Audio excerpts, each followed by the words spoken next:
Okay, so I'm going to pause this to save time as usual and see what the meaning is of goose. I will read both sides of it. For you, goose is where the north node is in Gemini. It came out that way. And then the other end would be obviously the south node, which is your 12th house. So let me just get this out. Okay, so the keywords for goose, the right way around, north node, 6th house is vigilance. That's in your workplace, colleagues, people you work with, parenthood, and productive power. That's the keywords of goose. And it says here, drawn upright, which we did. This card may indicate that you are ready to take on the responsibilities of raising a family, or if committing yourself to a long-term partnership. Or of committing yourself to a long-term partnership. Goose brings creative and productive power and allows you to open to this power, securing the knowledge that your relationship, family, or working partnership will provide a stable environment to act as a crucible for your creativity. The goose, in its strong attachment to its family and the ability to fly extraordinary high from one continent to another, shows us that it is possible to be both grounded and spiritual in our daily lives. The other end, the 12th house in reverse, the reverse meaning is you are overly concerned about your rights, your possessions, or territory. Perhaps you are too possessive of your partner. While these tend to mate for life, many humans do not. Staying together may not be in your best interests. If the relationship is meant to last, it will thrive on a mutual respect and freedom, not jealousy and possessiveness. The ancient Celts kept geese for their eggs rather than their flesh. They knew it was best to keep the goose alive and productive. The lesson for us is that if we want to ensure our productive power, our capacity for creativity, we must look after ourselves. To make sure the goose keeps laying the golden eggs, we must keep the goose alive, well fed, well rested, and well exercised. Okay, so we'll confirm with the other deck as well. So we're sort of here with the Sun card, very positive card, something about things being aligned for you in the right place at the right time.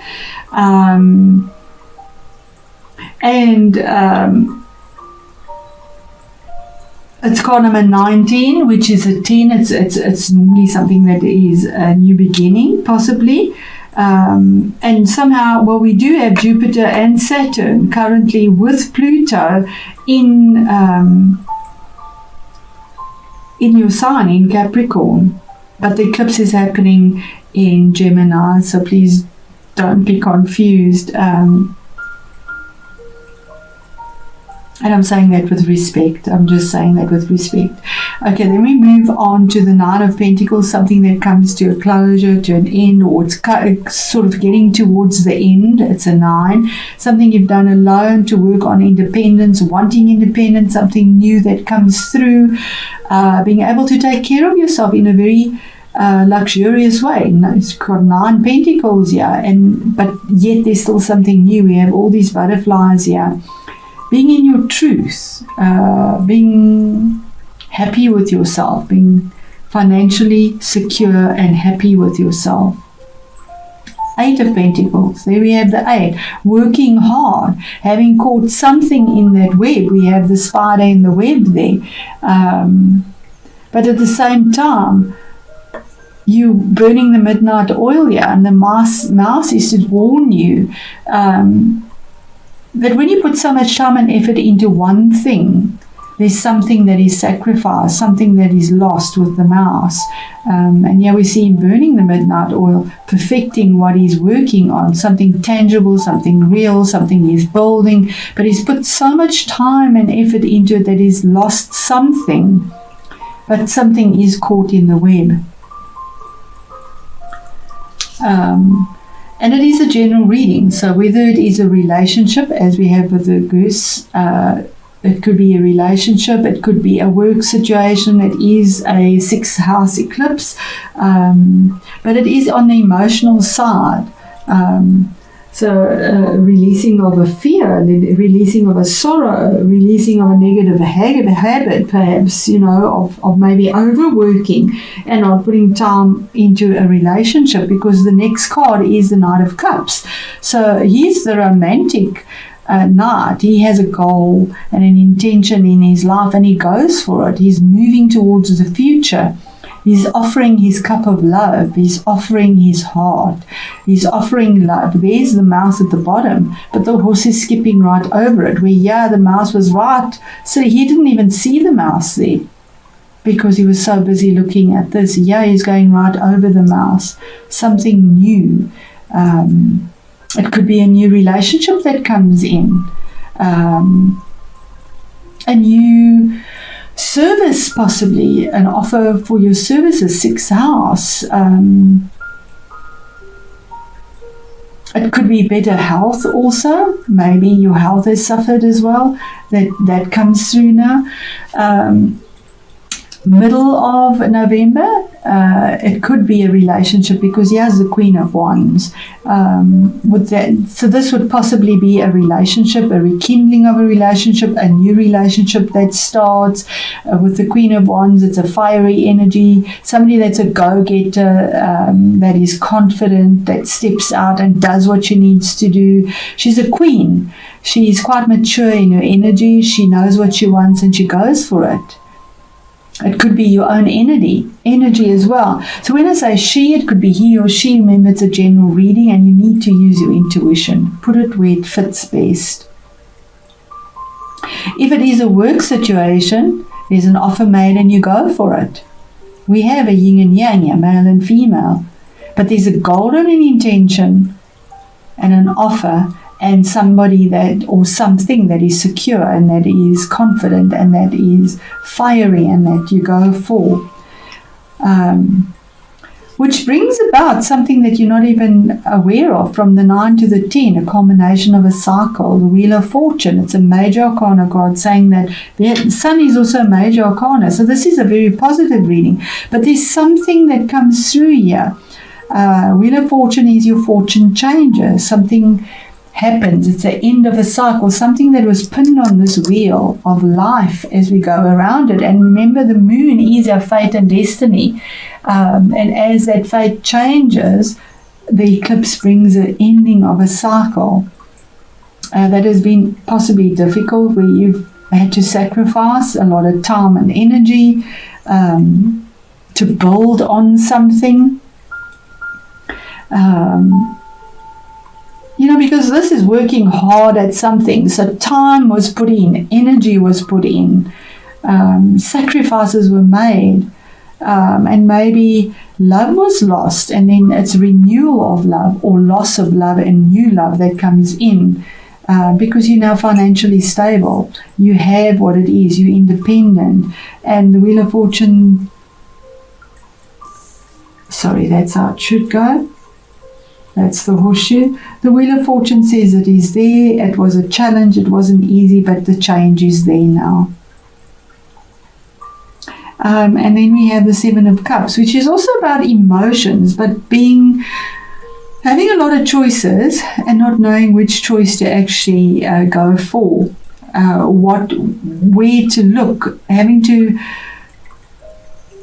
make a choice that is, 7 is about a decision, something that is sacred, something that is decisive, using your intuition to make a choice about possibly a relationship, a work situation, services that you put out, your unconscious, releasing something, maybe surrendering to something, changing something, that you've repressed for a long, long time, and letting go of it. Okay, so we'll confirm and ask just for more clarity, Spirit, please, on the Sun, on the alignment that is right, the positivity, the growth that Saturn, Jupiter and Pluto have brought in, the ending of something for something new to come about. The sun is breaking over that boundary. It seems to be with a relationship or a partnership. Two of Cups, a relationship or partnership, a choice that is made, that's made from the heart, or something that is kindred, something that is happy, something that is fulfilling. You're both on the same wavelength. Awesome. Yeah, and Capricorn, you can be the workaholic because you focus on your security and your stability at the expense, sadly, of your emotions.